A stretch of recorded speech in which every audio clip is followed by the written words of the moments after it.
guys, welcome to another episode of That Financial Goal. If you missed my last episode on why I quit my job naked, I've pinned the link below so you can actually watch it. For those who were thinking of quitting their jobs naked because you're facing some of those things I've mentioned in my previous episode, toxic work culture, toxic boss, burnout, stresses, undergoing a huge change in your life, in this episode, I'll be sharing with you some of the fear factors and potential issues that I face and how I address them before taking the courage to leave my job. So back then, I was really caught in the dilemma, right? I was at breaking point and I really felt like quitting. I really scared leh. I mean, like, let's face it, right? Quitting your job is not without implication. It's not going to be entirely risk-free. So for me, there were two main fear factors. Number one, financial implications. Number two, employability. And number three, what others are going to think of me if I quit without a job. So what we are going to do now here is to address your fear factors head on. We may not be able to completely eliminate the risk, but at least we want to reduce those fears and risks. Okay, let's talk about the first point, financial implication. So the thought of quitting naked can be quite scary. It means that you will definitely lose your stable paycheck. You may be earning 5 to 10k and suddenly, overnight, I ask you to earn kosong income. Scared or not? Sure scared lah. Actually, when I was going through this, I realized there's nothing to be afraid of. So I recommend you to ask yourself these three big questions which I asked myself back then too.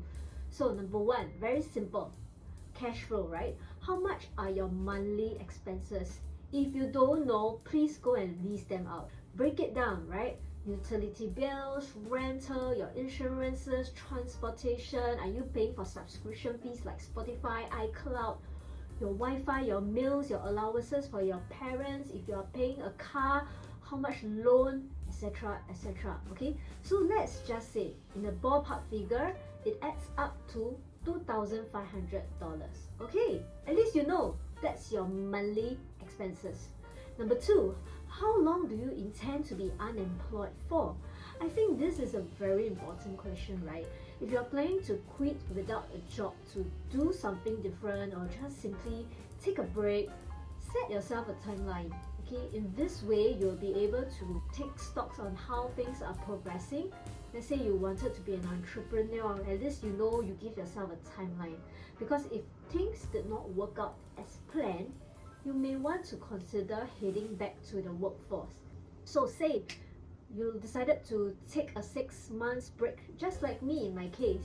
Then maybe you'd like to take a stock take on the 4th month on where exactly things are and concurrently build in a buffer of say another 3 to 4 months of unemployment, because you know the economy is fluctuating these days, right? So it may take longer than expected to land in your next job, and to end, you may potentially be unemployed for 10 full months. So the third question will be to ask yourself, have you set aside enough funds and war chest to service this kind of lifestyle you want for the next 10 months? Let's say that your expenses is $2,500. Do you have at least 25k worth of expenses set aside on top of your regular savings?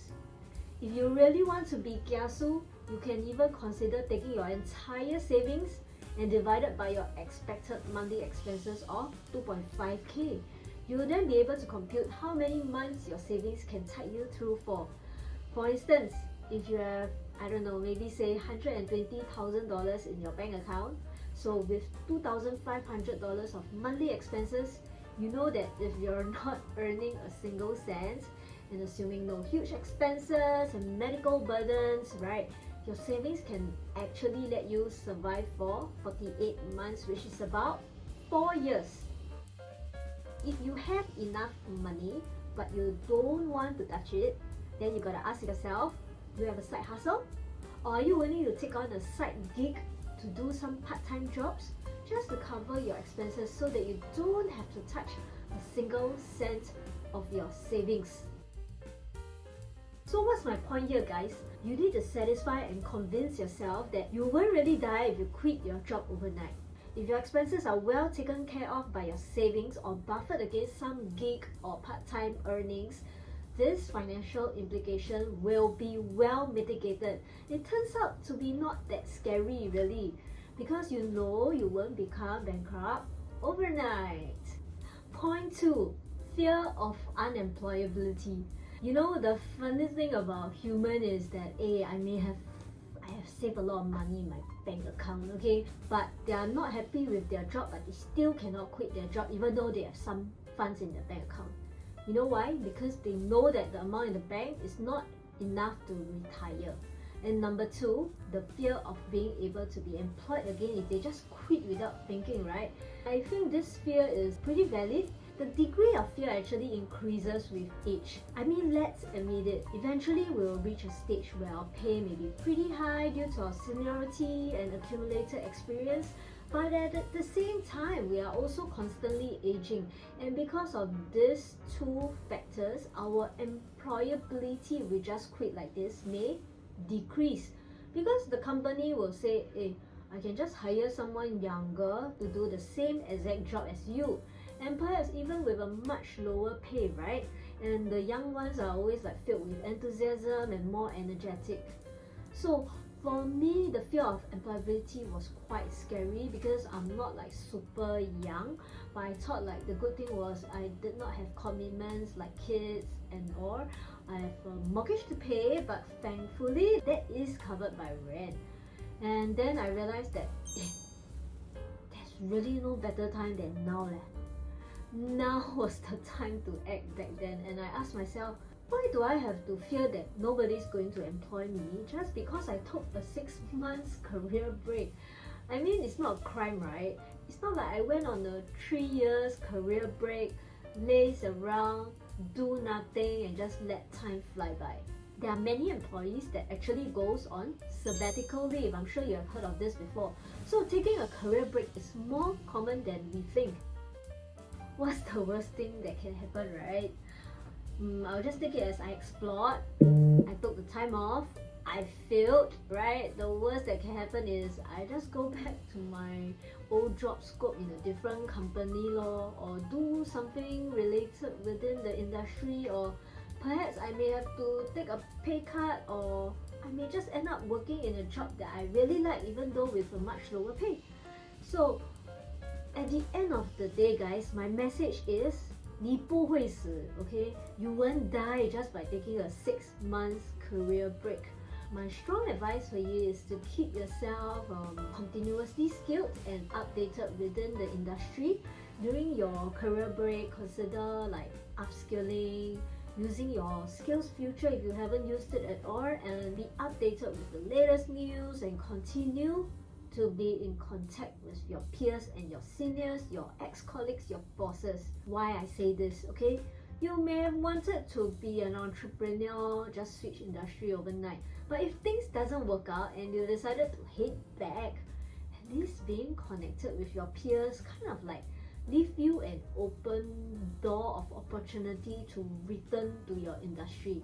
But I must say I was also quite kiasu lah. During my break, I kind of like kept a close tab on LinkedIn to check out the job opportunities. To me, it's very simple, right? If something interesting came up and I'm not employed, I'll be very open to take it up. The interesting thing I discovered during the eyeball, right, was I noticed that the job openings for my previous job scope got lesser and lesser.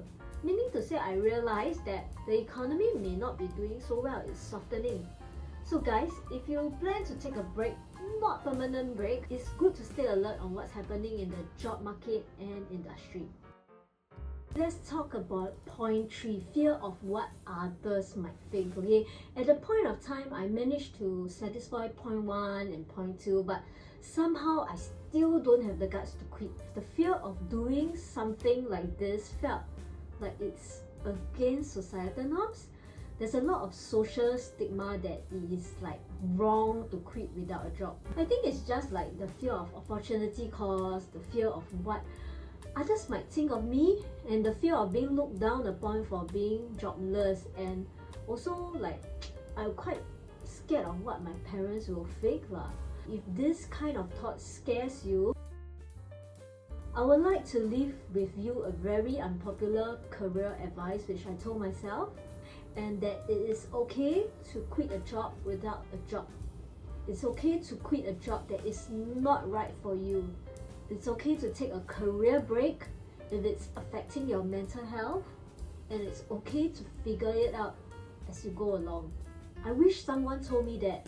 Of course, it's not an easy decision and not one without implication, but I just want to say that it's not a wrong thing, right? There should be no shame, there should be no embarrassment, because things have changed over recent years. In today's context, the expectations of a perfectly timed job transition or never having a gap employment is no longer realistic. And in fact, you will have at least 5 to 6 career changes or even more in a lifetime. So for me, I think in the end I managed to take a proper career break, reset my mind, travel, pursue the things I wanted to do, 调养我的身子, right, and make my health a little bit better, okay? But anyway, these are just the things I wanted to say. But guys, don't go rushing to quit your job just because you watched my video, okay? I just wanted to kind of like share my personal thoughts, because a lot of people found out and they were like shocked. They're like, huh? You quit your job? How you do it? Like so it was like kind of like mind-blowing for a lot of people. So what do you guys think? Okay, let me know in the comments below, and as always, do help to like and subscribe on that financial goal.